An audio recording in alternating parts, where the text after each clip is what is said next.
Hello and welcome back to our channel. So today in this video we will be discussing about how you can reset your password in Quotex. So without wasting much of our time, let's get straight into the video.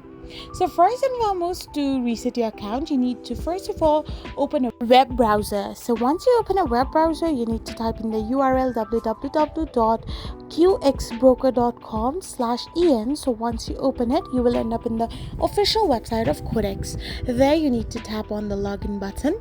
Once you do so, you need to now type in your email address. And as you have forgotten your password, tap on forgot your password.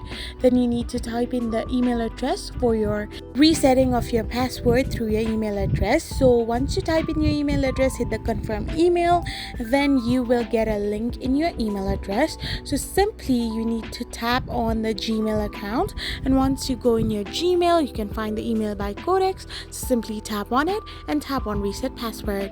After you do so, you will end up in this interface where you need to simply type in the new password and confirm the new password and hit the change password option. After you are done with this, you can successfully reset your password in Quotex. I hope you found this video helpful, so don't forget to hit that subscribe button and do give us a thumbs up. We will be back again with these informative videos.